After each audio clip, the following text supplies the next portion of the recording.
Жасөспірімдер туралы бір маңызды факт. Оларға ең алдымен тәртіп емес, эмоциялық қауіпсіздік қажет. Көп ата-ана қатаң болмасам бұзылады, бақыламасам жолдан таяды деп ойлайды.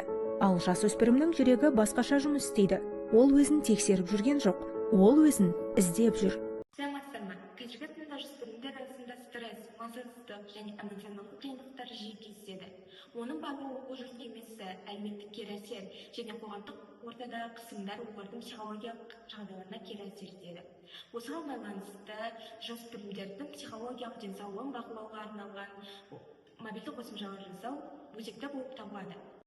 Мен Абзал Зайкерім, номер 2-ші орта мектептің 8-ші сынып оқушысымын. Мен мектеп парламентінің белсенді мүшесі ретінде соңғы кезде Атырауда болып жатқан әлеуметтік желідегі көргенімдей, соңғы оқиғалар мені алаңдатпай қоймады. Сол кезден бастап жасөспірімдерге қалай көмектесе аламын, олардың психологиясын қалай зерттей аламын деген ойлар мені мазаламай қоймады. Менің бүгінгі тақырыбым сынып кезіндегі жасөспірімдердің психологиялық жағдайын бағалауда мобильді қосымшалар бөлігі IT психология қосымшасының тиімділігі мен қолданудың мүмкіндіктері деп алдым. IT психология бұл мобильді қосымша. IT психология бұл жасөспірімдер мен ересектерге арналған қарапайым әрі ыңғайлы психологиялық тест. Ол адам стресс деңгейі мен эмоционалдық жағдайын түсінуге көмектеседі. Қосымша екі тілде жасақталған, қазақ және орыс тілінде.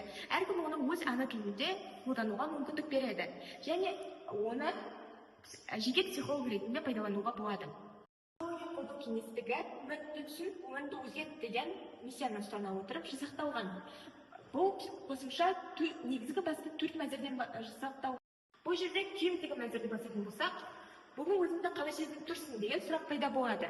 Мысалы, шаршадым дегенді басатын болсақ, сен шаршаған сияқтысың, өзіне аздап демалыс бер. Су іш, телефонды қоя тұр деген психологиялық кеңес шығады. 4-ші мәзірді басатын болсақ, бұл кеңестер мәзірі. Саған қазір не көмектеседі деген сұрақ шығады. Бұл жасөспірімдер үшін ең басты 5 тақырып. Эмоция, уақыт, қаржы, қарым-қатынас және отбасы. Мысалы, мен жерде қарым-қатынас психологиялық кеңесін басатын болсам, басқаларды тыңдай білу күш, өз ойыңды кеңес жеткіз, міндеттеріңді бөліс, эмоциямен емес, құрметпен сөйлес деген психологиялық тест шығады. Бұл жасөспірімдер үшін өте маңызды. Психология қосымшасы неліктен ыңғайлы? Сайт пайдаланушыға жайлы және оңай түрде жасалған. Ең біріншісі 2 тілде. Қосымша қазақша және орысша тілде жасалған. Екіншісі жұмсақ формат, қысымсыз, түсінікті және жылы түрде жасалған. Үшіншісі анонимді, жеке мәліметсіз де өзіңнің күйіңді бағалап тесттен өтуге болады. Ең төртіншісі түсінікті нәтиже, әр тесттен кейін қарапайым және түсінікті түрде қорытынды шығады. IT психология бұл жоба. Психология тесттен өзін тануға арналған кеңестік. Маңызды ескерту. IT психология қосымшасы бұл медициналық сервис емес. Егер сен қатты стресс мазаласа, қатты массыздық болса, немесе эмоционалдық қиындық сезінсе, онда міндетті түрде ата-анаңа немесе психологқа жүгіну керектігін айтады. Назарларыңызға рахмет.